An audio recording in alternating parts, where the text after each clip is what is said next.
네, 문제. 권력관계, 행정에 대한 권리의무관계에서 행정의 특이한 요력인 그 공정력에 대해서 설명드렸고요. 자, 그 다음에 이번에는 그 권력관계 유형. 서울대 로스쿨 이제 박정훈 교수님이 처음에 이렇게 하셨는데, 어차피 권력관계이기 때문에 행정주체와 행정객체 간의 행정행위에 대한 권리의무 관계라는 거는 똑같아요. 권력관계니까.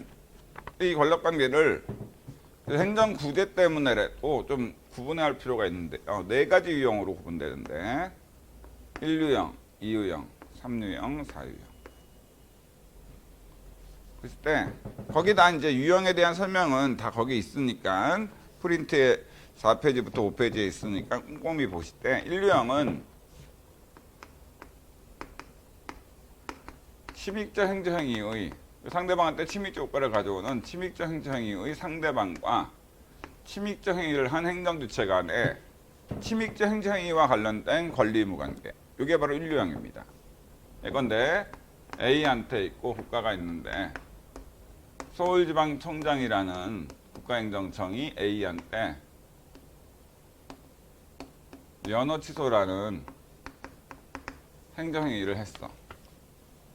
이랬을 때 이 면허 취소에 상대방인 A와 면허 취소를 한 서울지방경찰청에 소속된 국가 행정주체 간에 이 면허 취소라는 운전할 수 있는 권리를 박탈하는 침입적 행정행위와 관련된 A와 국가 간의 권리의무 관계. 이게 바로 이제 1유형이죠. 그러니까 1유형에서는 상대방인 국민한테 당해 행정행위로 인해서 침입적인 효과가 발생하기 때문에 상대방인 국민은 뭐예요? 그 침입적인 행정행위를 없애달라고 요구하는 관계가 되겠죠. 그 다음에 2유형. 2유형은 수익적인 행정행위의 거부, 부작위의 상대방. 수익적 행정행위의 거부, 부작위의 상대방. 이라고 볼게요. 이건 뭐냐? 예를 들어서 의료법에 보니까 일정한 자격 요건을 갖춘 사람이 이제 신청을 하면은 국가는 의사 면허라는 행정행위를 해야 한다. 이렇게 행정행위를 해야 될 의무가 국가한테 부여돼 있어요. 그래서 이제 B가 일정한 자격 요건을 갖췄어. 국가의 행정주체 행정청인 보건복지부 장관한테, 권한 있는 행정청한테 의사면허 해달라고 신청을 했어. 자기한테. 근데 보건복지부 장관이 네가 자격 요건을 갖추지 못했다라고 잘못 판단해서 내가 의사면허 안 해주겠다라고 거절의 의사표시를 하는 게 거부고요. 부작위는 이 사람이 의사면허 해달라고 신청했는데 행정청이 보건복지부 장관이 어떠한 응답도 안 하고 가만히 있는 거. 이게 부작위입니다. 거부라는 것은 상대방의 신청에 대해서 명시적으로 그 신청을 받아들이지 않겠다고 거절의 의사표시를 하는 게 거부라면, 부작위는 상대방의 신청에 대해서 하겠다, 하지 않겠다는 명시적인 어떤 의사표시 없이 그냥 가만히 있는 거, 하고 가만히 있는 거. 이게 이제 부작위. 아무것도 안 하고 있는 거죠. 이런 경우, 이렇게 의사면허라는 수익적 행정행위를 자기한테 해달라고 신청했는데 B가 그 수익적 행정행위를 거부나 부작위했을 때 이 B와 국가 간에 이 의사면허라는 행정행위와 관련된 권리의무 관계. 이게 바로 2유형입니다.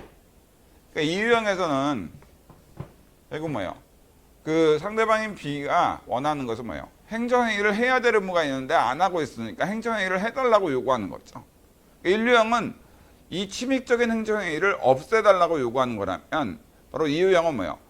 그 수익적인 행정행위를 해야 되는데 안 하고 있으니까 안 하고 있으니까 해달라고 요구하는 관계죠. 참고로 이 상태에서 만약 B가 바로 의사 영업을 하게 되면 뭐예요?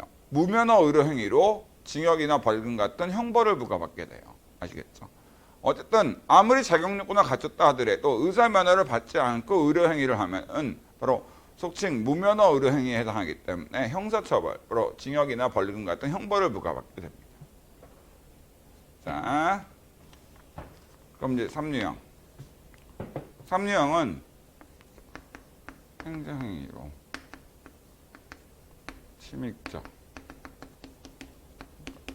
받는 당해 행정행위로 그러니까 적극적으로 관련된 행정행위로 침입적 효과를 받는 제3자. 예를 들어서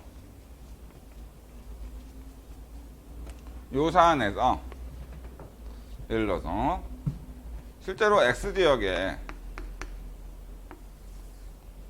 갑이라는 사람이 일정한 자격 요건을 갖춰서 의사면허 신청해서 국가의 보건복지부 장관으로부터 의사면허를 받았어. 그럼 이때 의사면허는 이 의사면허 행정을 받았으니까 이 지역에서 의사면허를 받은 사람은 갑밖에 없어.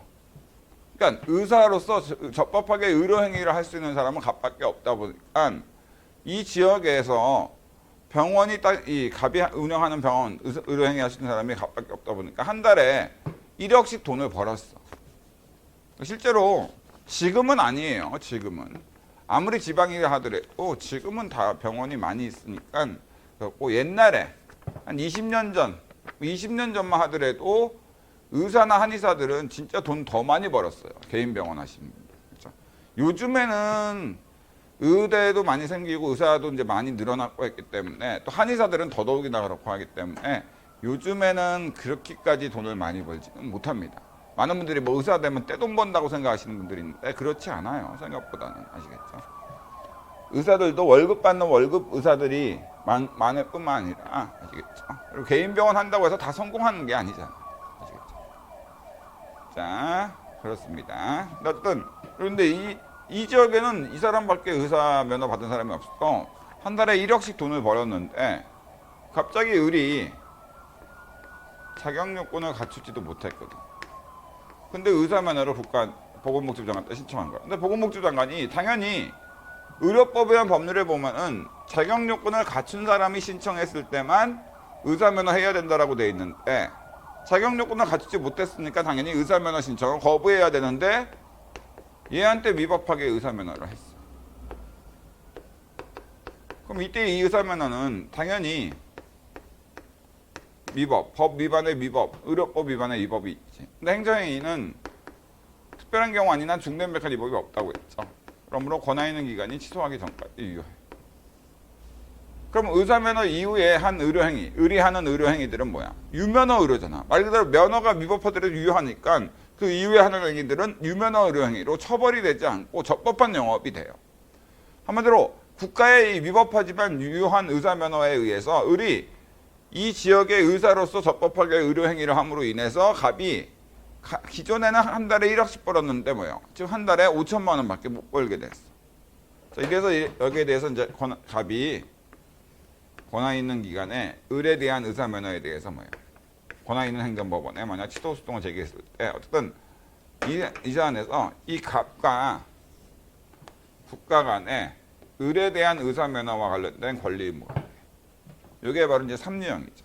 1유형과 비슷한 점은 그 갑의 입장에서 위법한 의사면허를 을에 대한 의사면허를 없애달라고 요구한다. 바로 없애달라라고 요구한다는 점에서는 1유형과 거의 비슷해요. 근데 1유형과 차이점은 당해행위의 1유형은 당해행정행위의 상대방한테 침입적인 효과가 발생하는 데 비해서 3유형은 당해행위의 상대방인 을한테는 이건 수익적이죠. 이 행정행위로 인해서 침해를 받는 사람은 뭐예요? 행정행위의 상대방이 아닌 제3자. 의사면허는 을한테 발령된 거니까 의사면허의 상대방은 을인데 당해 행정행위로 침입적 효과를 받는 사람은 갑이 되는 거죠.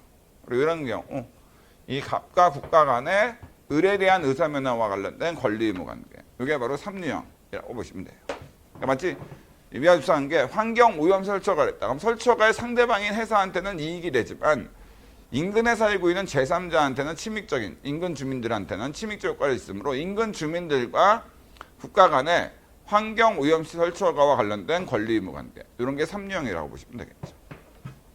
4유형은 행정행위 거부 부작위로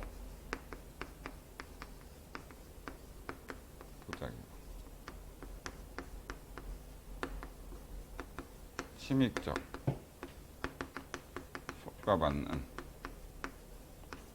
제3자 행정행 거기 더 써져 있으니까 보시면 되는 건데 행정행위에 대한 거부나 부작위로 침입적인 효과를 받는 제3자. 예를 들어서 도로교통법이란 법률에 보니까 음주 측정 거부라는 요건에 충족되면은 면허 취소해야 한다. 운전면허 취소를 해야 된다. 라고 되어 있어요. 그러니까 음주 측정 거부라는 요건에 충족된 사람에 대해서는 그 면허 취소라는 행정행위를 해야 된다. 라고 이렇게 되어 있어요. 그래서 자 A라는 사람이 있고 B라는 사람. 이분들이 이제 개인 택시를 하시는 택시 업체신데 서로 같은 사업구역에서 영업을 하다 보니까 한 달에 300만 원씩밖에 벌지 못해. 그래서 A 입장에서 B가 그 택시 영업을 안 하게 되면 자기가 한 달에 600만 원 벌 수 있는데 안타깝다라고 생각하는 와중에 마침 B가 음주 측정 거부를 한 거야. 그러니까 이제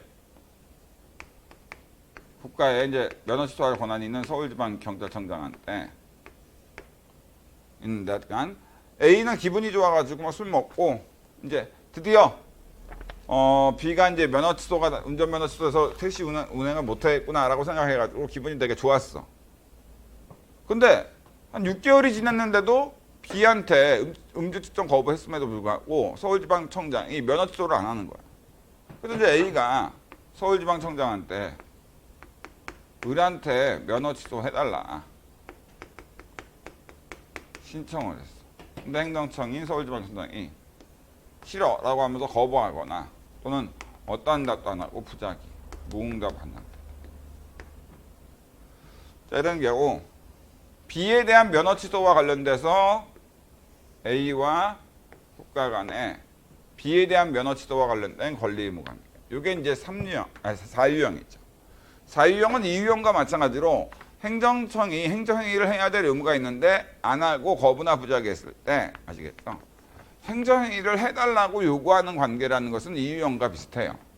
근데 2유형과 차이점 뭐야? 2유형은 의사면허를 신청한 B가 자기한테 수익적인 행정행위인 의사면허 해달라. 그러니까 신청한 사람이 자기한테 행정행위 해달라고 요구하는 거라면 4유형은 뭐예요? A가 면허 취소를 자기한테 해달라고 신청한 게 아니잖아. 면허 취소를 제3자인 B한테 신청인이 아닌 다른 제3자한테 행정행위를 해달라고 요청하는 거기 때문에 요거는 바로 뭐예요? 바로 2유형이 아니라 바로 4유형이 되는 거죠. 아시겠죠? 자, 그래서 권력관계에 이렇게 유형을 구별하실 이건 뭐 원고적 격이나 이런 여러 가지 얘기했지만 그런 건 나중 문제로 보고 기본적으로 권력관계 유형을 구별하실 건 권리구제 수단. 바로 행정행위에 대한 권리 의무에 대한 다툼이 있을 때 어떤 수동을 통해서 다투고 어떤 행정심판을 통해서 다투어야 되는가에 대한 권리구제 수단이 좀 달라지기 때문에 그렇다고 보시면 돼요. 자, 그럼 됐고.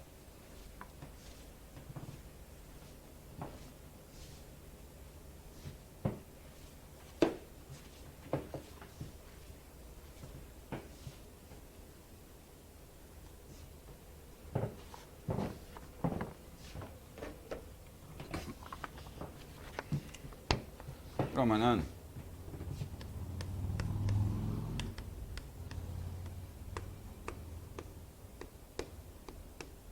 행정구제법 이런 행정작용법에 의해 발생된 행정주체와 행정객체 간의 공법작용에 대한 권리의무 다툼이 있을 때 그러한 권리의무 다툼, 그러니까 사람과 사람 간의 권리의무 다툼이라는 법률상 쟁송을 해결하는 절차에 대해서 규정하는 행정구제법이 어떤 식으로 구제를 받도록 되어 있는가 볼게요. 행정주체가 자신의 손발에 해당하는 자신의 의사를 결정해서 외부에 표시할 권한이 있는 행정청을 통해서 행정객체한테 공법작용을 했는데 이러한 공법작용에 대한 권리, 의무, 다툼이라는 법률상 쟁송이 발생했다. 사람인 행정주체와 사람 행정주체 간에 공법 적용에 대한 권리 의무 다툼이라는 법률상 쟁송이 발생했어. 이걸 다르게 얘기하면은 행정주체가 공법 적용을 할 때 준수해야 될 공법상 의무를 위반해서 위법한 공법 적용해서 행정 객체인 국민의 권리를 침해했을 때, 권리를 침해받은 위법한 공법 적용으로 권리를 침해받은 국민이 그 침해된 권리를 어떤 식으로 구제받을 수 있느냐. 이와 관련돼서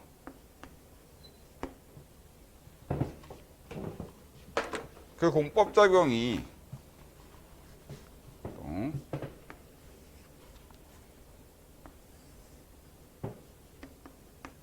처분과 등의 개념에 해당한다. 그러면은 항고소송과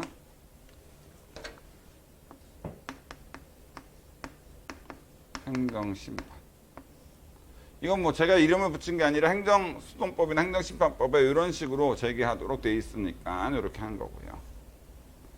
그 공법 적용이 처분 등이 아니라 처분 등이 아니고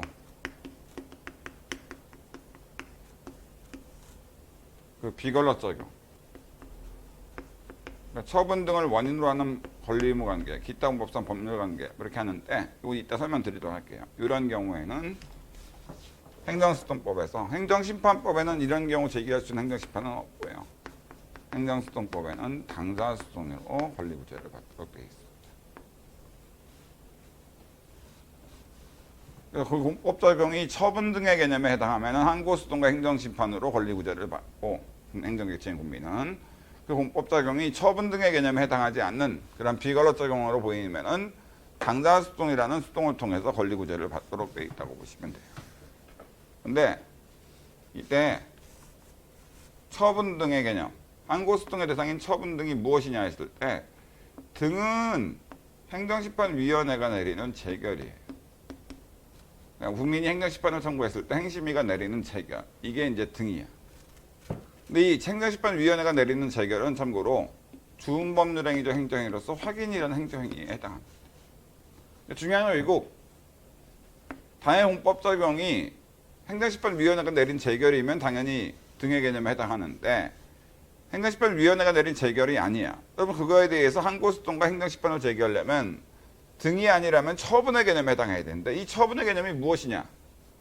여기에 대해서 여러 가지 학설 대립이 있지만 그 상세한 건 나중에 하고 거의 행정행위와 거의 동일한 개념으로 보는 게 물론 행정행위보다 좀 넓다라고 보긴 해요. 조금은. 근데 지금은 이렇게 이해하시면 될 것 같아요. 대법원 판례는 기본적으로 행정행위와 처분을 거의 동일시 본다. 물론 처분이 좀 더 넓게 봐서 판례는 행정행위가 아닌 것 중에 처분의 개념에 해당하는 게 있다고 보긴 해요. 근데 그거는 뭐 나중에 그 행정소송법 배우면서 정확히 하도록 하고 지금은 그냥 행정행위와 처분은 거의 동일한 개념이라고 보시면 돼요. 그리고 당해공법 적용이 행정행위에서 행정행위에 대한 권리 의무 다툼, 권력관계에 대한 다툼은 항고소송과 행정심판으로 가고 거기에 대한 권리를 구제받을 수 있는 방법으로 처분 등 행정행위가 아닌 비권력 적용에 대한 권리 의무 다툼은 당사소송으로 간다고 보시면 되는데 항고소송에는 뭐가 있느냐. 일단 1.3유형. 1유형은 이제 침입쟁자의 상대방, 3유형은 뭐예요? 당해 행정행위로 침입 효과를 받는 제3자와 관계인데 어쨌든 이거는 적극적인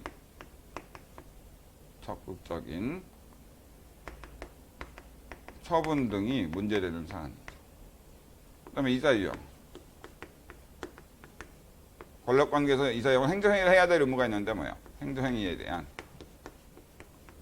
거부 또는 부작위죠. 행정행위를 해야 될 의무가 있는데 안 하고 거부나 부작위한 경우를 의미하죠. 그랬을 때 1.3유형에서 적극적인 처분이 나오기 전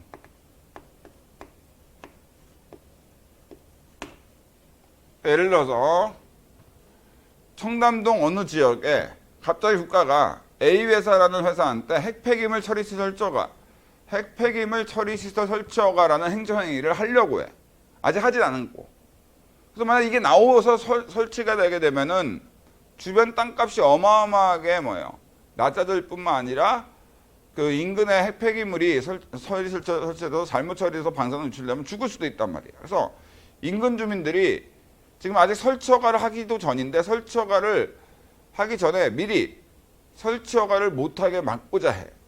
이런 경우 이게 설치 허가라는 행정이 바로 처분이 나오기 전에 미리 처분을 하지 말아달라고 수동을 제기할 수 있는 게 있느냐 항고수동으로 했을 때 우리나라 행소법에는 행소법이라는 게 행정수동법입니다. 이런 경우 제기할 수 있는 항고수동에 대한 규정이 없어요. 그래서 이제 여기에 대해서 뭐예요? 무명. 그러니까 우리나라 행정수동법에 이름이 없는 항고수동으로 예방적, 금지가 이제 부작이랑 똑같은데 금지 소송, 인정 여부에 대해서 학설 판례의 대립이 있는 거죠. 여기에서 이제 학설 판례 대립이 있다.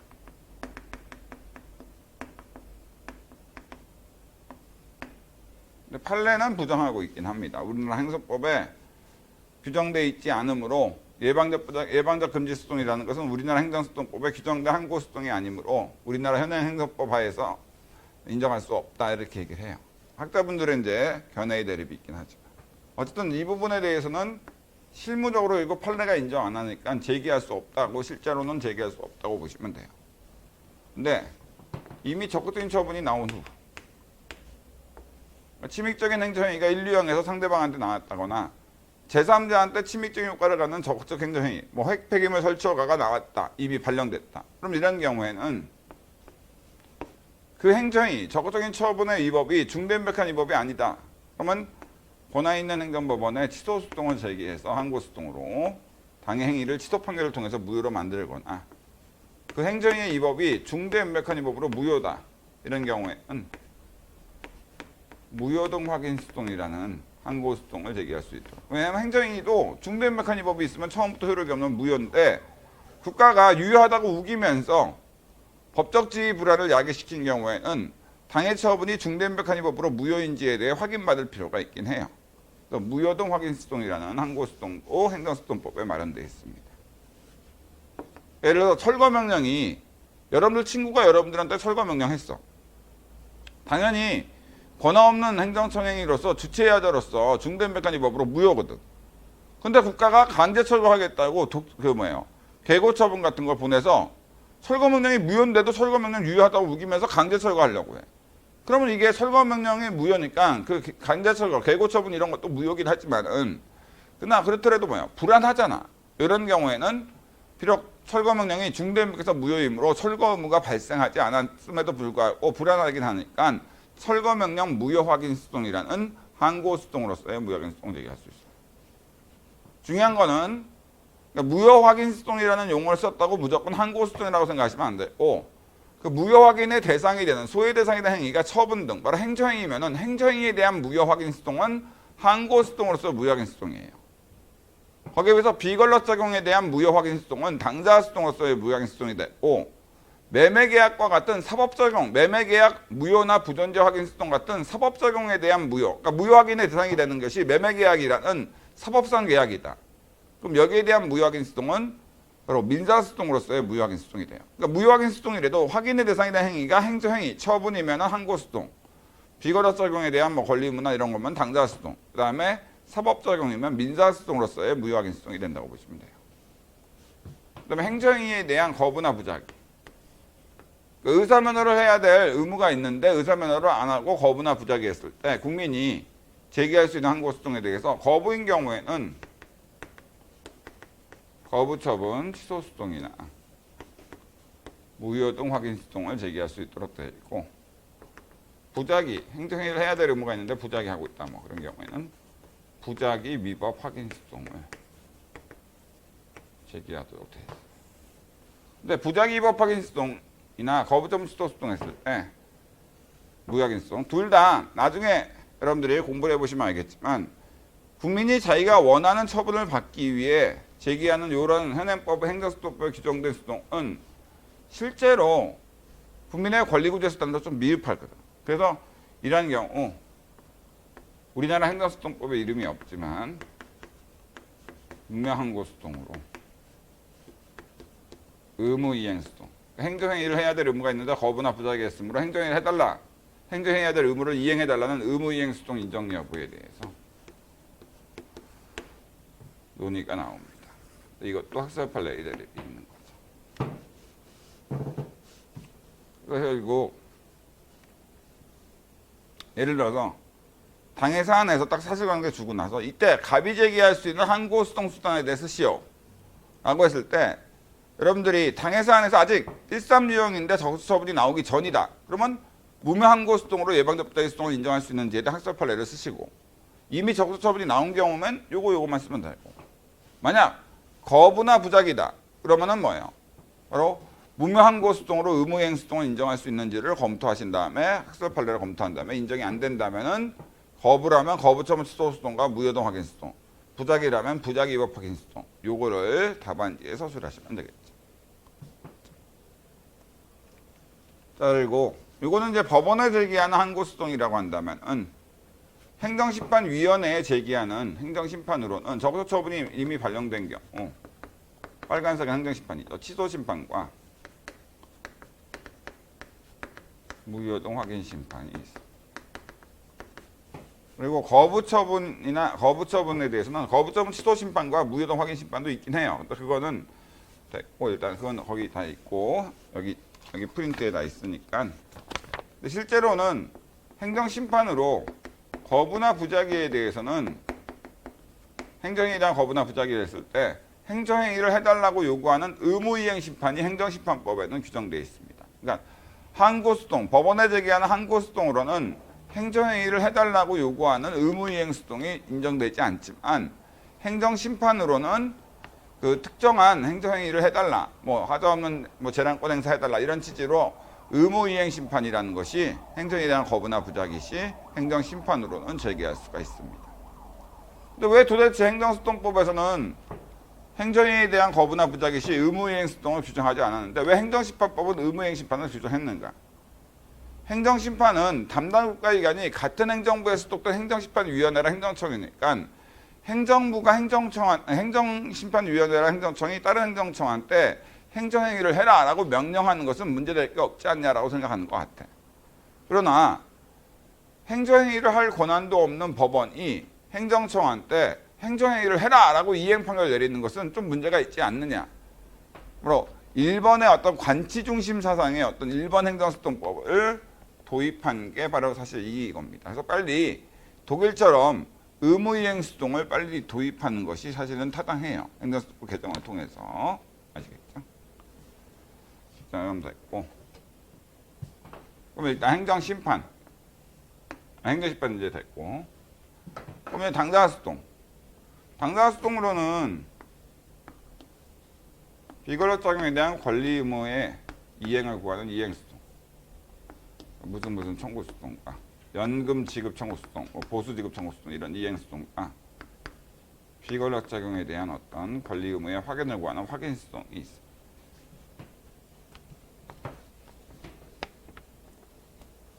그리고 이건 이제 공법 작용에 대한 권리 의무 다툼이 생겼을 때는 지금 제가 적어드린 대로 이제 수선을 통해서 행정심판을 통해서 다투면 되는데 공법 작용으로 인해서 지울게요. 공법 작용 자체에 대한 권리 의무 다툼이 아니라 공법 작용으로 인한 거기 다 써져 있으니까 굳이 필기 안 하셔도 된다고 말씀드렸습니다.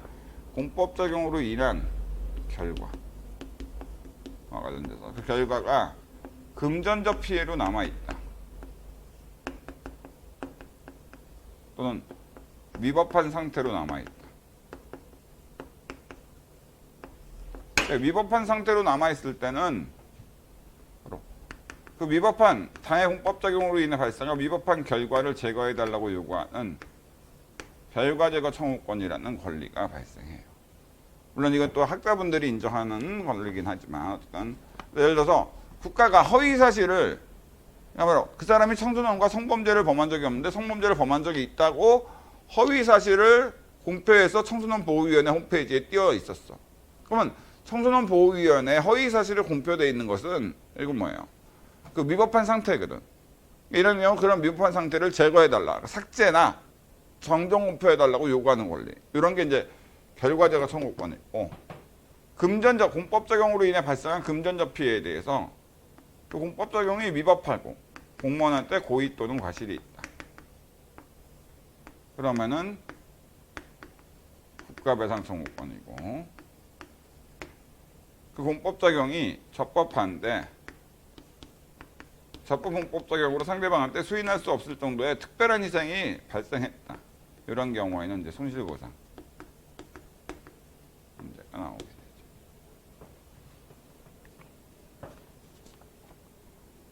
되죠. 이게 바로 행정구제법입니다. 행정구제법 지금 전반에 대해서 제가 설명드린 거예요. 그래서 우리가 국가배상법 올해 시험 문제, 기출문제, 올해 시험 문제, 국가배상이 한 25점 나왔고, 그렇죠. 그 다음에는 뭐 행정작용법이 많이 나오긴 했습니다만은 어쨌든 이런 식으로 이제 이렇게 된다라고 보시면 될 것 같아요. 이게 행정구제법 전반이다. 자, 됐습니다. 실제로 그러면 예를 한번 들어볼게요. 이거 하나만 드리고 이제 최종적으로 마무리 짓도록 하겠습니다.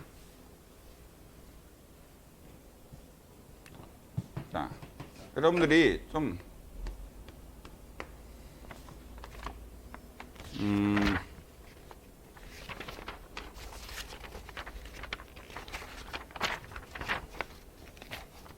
거기 써져도 있지만 그래도 7페이지 빈칸에 꼭 여러분들이 요거 써주세요. 뭐냐면 학습할 대립 없이 행정행위 요건으로 하여 발생하는 권리 의무는 처분을 요건으로 해서 행정행위를 요건으로 해서 발생하는 권리 의무는 학습할 대립 없이 이거는 비권력 적용에 대한 권리 의무로 봐서 당사 소송 대상이 돼요. 행정행위 자체, 그러니까 처분에 대한 처분 자체에 대한 다툼이 아니라 처분을 요건, 행정행위를 요건으로 해서 발생하는 권리 의무는 결국 비권력 적용에 대한 권리 의무로 봐서 당사 소송 대상이 됩니다. 예를 들어서 철거 명령이라는 행정행위를 요건으로 효과로서 뭐예요? 철거 의무, 건물 철거라는 사실행위, 비권력적 사실행위 해야 될 의무가 발생했을 때 철거 의무 부존재 확인 소송은 확인의 대상이 되는 행위가 철거 의무인데 그 철거 의무는 철거 명령이라 행정행위를 요건으로 해서 발생하는 의무이기 때문에 학습 판례 대립 없이 철거 의무 부존재 확인 소송은 당사 소송으로서 확인 소송이 되고, 예를 들어서 1억 조세부가 처분이라는 처분을 요건으로 해서 효과로서 1억 납세 의무가 발생하는데, 그래서 이런 경우 1억 납세 의무 부존재 확인이나 무효 확인 소송은 바로 1억 조세부가 처분이라는 행정행위를 요건으로 해서 발생하는 권리 의무에 대한 다툼이기 때문에 당사 소송 대상이 돼요. 그러니까 1억 조세부가 처분, 1억 조세부가 처분 무효 확인 소송은 확인의 대상인 행위가 처분, 행정행위이기 때문에 항고 소송으로서의 무효 확인 소송이 된다면 1억 조세부가 처분을 요건으로 해서 발생하는 효과인 1억 납세 의무에 대한 부존재 확인 소송은 행정행위를 요건으로 해서 발생하는 권리 의무에 대한 다툼으로서 비권력 적용에 대한 권리 의무 다툼으로 봐서 학습 판례 대립 없이 당사 소송 대상으로 봅니다. 자, 일단 요거는 명심해 두시고 그럼 볼게요. 그래서 공무원연금법에 보니까 예를 들어서 그냥 A 요건에 해당하면은 공무원연관리공단이 10억 지급 결정 이라는 행정행위를 해야 된다라고 돼 있고, 이것이 있으면 이걸 요건으로 이 행정행위를 요건으로 효과로서 10억이라는 돈을 지급해달라고 요구할 수 있는 권리. 그리고 상대방의 공단은 지급해야 될 의무가 발생하도록 되어 있어요. 근데 갑이라는 공무원이 A 요건에 해당했어. 그래서 공무원 연금관리공단이라는 기타 공법상 법인, 공법상 사단한테 10억 지급 결정을 해달라고 신청을 했어. 근데 여기에 대해서 행정청이 공단이 거부한 거예요. 그러니까 갑은 자기가 A 요건에 해당하니까 돈을 지급받을 수 있겠다라고 생각이 들어서 10억 지급 청구 수동이라는 당사 수동을 제기를 했어요. 왜냐면 10억 지급 청구 수동은 10억 지급 청구권이라는 것을 소외 대상으로 하는데 이 10억 지급 청구권은 행정행위를 요건으로 해서 발생하는 권리니까 당연히 당사 수동 대상이 됩니다. 그래서 당사 수동을 제기를 했어. 그럼 아시는 바와 같이 앞에서도 설명드렸지만 무슨 청구 수동에서 다시 한번 얘기하지만 이행 수동이 무슨 청구 수동에서 기본적으로 무슨 청구권이 있으면 원고가 구하는 수동들이 있으니까 인용 원고 순서 판결 나오고 없으면은 뭐 각하나 기각인데 그냥 일반적으로 기각이라 합시다. 자, 이랬을 때 법원이 어떻게 하는가? 기각 아니면 각하예요. 왜? 10억 지급 청구 수동에서 10억 지급 청구권이 있어야지 인용 판결이 나올 텐데 이 사안에서 비록 갑이 A 요건에 해당하더라도 지금 원고가 구하는 수동물은 10억 지급 청구권의 전부인데 이게 인정되려면 요건으로 뭐예요? 10억 지급 결정이 있어야 되잖아. 근데 지금 이 사안에서 뭐예요? 공단이 10억 지급 결정 한 적이 있습니까? 없잖아. 그러니까 요건이 없으니까 효과인 10억 지급 청구권 없죠. 그러니까 당연히 기각이나 각하될 수밖에 없는 거죠. 그럼 이런 경우에 그러면 갑은 어떻게 해서 수동을 제기했어야 돼? 지금 이거는 10억 지급 결정이랑 행정행위를 해달라고 신청했는데 거부했으니까 행정행위에 대한 다툼이야. 바로 처분 등에 대한 다툼이니까 뭐예요? 항고수동으로 갔어야 되겠죠. 근데 이거 몇 유형이야? 행정행위 중에서. 자기한테 수익적인 지급 결정이랑 행정해달라고 신청했는데 거부당했으니까 뭐예요? 이유형이잖아. 그럼 이유형에서 우리나라에서 제기할 수 있는 현행법상 규정된 항고수동은 거부처분 취소수동과 무효동 확인수동인데 행정행위에 거부처분이 중대범죄에서 무효인 경우 거의 없고 나중에 얘기하겠지만 거부처분 무효확인 판결에는 제처분 의무가 인정되더라도 그 위반 시 간접강제가 준용되지 않기 때문에 거부처분 무효확인 수동을 제기하는 사람은 실제로는 없습니다. 거의. 그렇기 때문에 거부처분 취소수동을 제기해요. 그러면 이 거부처분 행정행위에 대한 거부에 대해서 그러니까 행정행위에 대한 다툼이니까 항고수동으로 가고 항고수동에서 이유형으로서 행정에 대한 거부니까 거부처분 취소수동 되겠는데 법원이 요건에 해당한데도 거부했으므로 위법하다고 취소 판결이 확정됐어. 그럼 취소 확정 판결의 기속력에 따라 공무원 영관리공단은 뭐예요? 갑한테 10억 지급 결정을 합니다.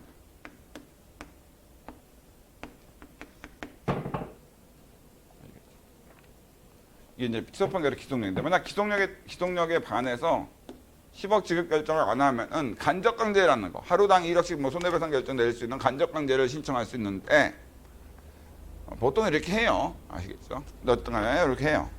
그럼 10억 지급 결정이 나왔어. 그런데도 공단이 10억 지급 결정을 행정행위는 했는데 돈을 지급 안 해. 그래서 지급해달라고 신청했더니 돈 10억 지급해라 결정 나왔으니까 싫다 거부했어. 근데 이때 거부는 10억 지급 결정이라 행정행위를 거부한 게 아니라 뭐예요? 이미 행정행위는 한 상태에서 10억 지급, 금전 지급을 거부한 거란 말이에요. 이때는 뭐예요, 당사자가? 이미 10억 지급 결정이라는 행정행위가 있으니까 이걸 요건으로 10억 지급 청구권이 발생돼 있는 상태니까 바로 이때 진짜 당사수동으로 행정행위를 요건으로 해서 발생한 10억 지급 청구권을 구하는 수동 제기예요. 여기서 뭐예요? 인용 판결이 나오고 확정되겠죠. 근데 인용 판결이 나왔는데도 확정이 됐는데도 공단이 배째라. 난 10억 지금 못해. 그럼 어떻게 돼? 째줘요. 법원에 이 이행수동에서 이행 판결이 확정되면 집행력이 인정되니까 법원에 강제 집행 신청을 하면은 법원이 뭐예요? 이 공단 명의로 된 재산에 대해서 압류, 경매 같은 거 해가지고 뭐예요? 10억과 그 이자까지 지급을 하죠. 근데 실제로 만약 인용 판결이 나왔는데 확정됐는데 공단이 지급을 안 해. 그러면은 갑은 오히려 땡큐예요. 아니 뭐 그렇게 빨리 지급하려고 하세요. 판결이 확정된 이후에. 천천히 한 5년 후나 10년 후에 5년 후에 지급하셔도 되고 10년 후에 지급하셔도 돼요. 이렇게 해요. 왜? 판결이 확정되거나 이랬을 때는 뭐예요? 그 이후부터는 뭐예요? 이자가 붙는다. 그 이자가 12%에서 15%. 그러니까 그 정도가 붙습니다. 15%라고 하면 뭐예요? 옛날엔 25% 붙었어요. 근데 지금 이제 많이 너무 심하다라고 해서 이제 액수가 많이 깎였는데 15%만 하더라도 뭐예요? 10억이니까 복리는 아니니까 10억에 15%니까 뭐야? 10년만 지나면 이 사람은 뭐야? 10억이 아니라 25억을 받게 돼. 그렇죠? 그러니까 거의 뭐 사채지. 그렇죠? 자 이렇게 됩니다. 자 이게 이제 바로 그 국민의 권리구제 수단 관련된 논의라고 보시면 돼요. 자, 어쨌든 자, 그 긴 시간 동안 여러분들과 함께 법학의 기초부터 해서 수동 구조, 그다음에 행정법의 어떤 들어가기와 관련된 여러 가지 논의들을 다 했는데, 그러니까 이 프린트, 이 지금 두 개의 프린트, 이거는 여러분들이 항상 법학은 이래요. 뭐냐면은 속도, 반복 학습, 이게 중요해요. 한 번 듣고 이해가 됐다. 그건 제가 강의를 잘해서 제가 이해한 거지 여러분들이 이해한 건 사실은 아니에요. 그럼 여러분들이 이해한 게 되려면 어떻게 해야 되느냐? 여러분들이 스스로 고민을 하면서 복습을, 그러니까 독서실이던 어떤 그 고시실에 앉아서 직접 이 프린트를 보면서 여러 번 보면서 복습을 해주셔야 됩니다. 그러니까 이 프린트를 근데 짧은 기간 내에 많이 보는 게 효율성이 좀 좋거든요. 이 프린트를 지금 강의를 들어서 이해가 되실 테니까 그걸 바탕으로 해가지고 이 프린트를 전체적으로 한 하루 동안 해가지고 5번이나 이 정도 읽어보시면은 이 행정법 전반, 그러니까 법학의 전반에 대한 내용들이 이해가 될 것이고 그걸 기반으로 여러분들이 행정법에 대해서 공부를 해나가신다면은 아마 중간중간에 물론 어렵거나 막히는 부분이 있겠지만 기본적인 큰 틀에 대해서는 여러분들이 이미 잡았기 때문에 사실은 너무 크게 어렵지는 않을 거라고 봐요. 어쨌든 긴 시간 동안 수고하셨고, 네, 나중에 또 예비순환이나 1순환 이런 순환들에 통해서 제 강의를 통해서 여러분들한테 좀 더 행정법이 되게 쉽고 굉장히 재미있는 학문이라는 거, 아시겠죠? 이런 것들을 보여드릴 수 있도록 하겠습니다. 네, 수고하셨고요. 그럼 나중에 뵙도록 하겠습니다. 감사합니다.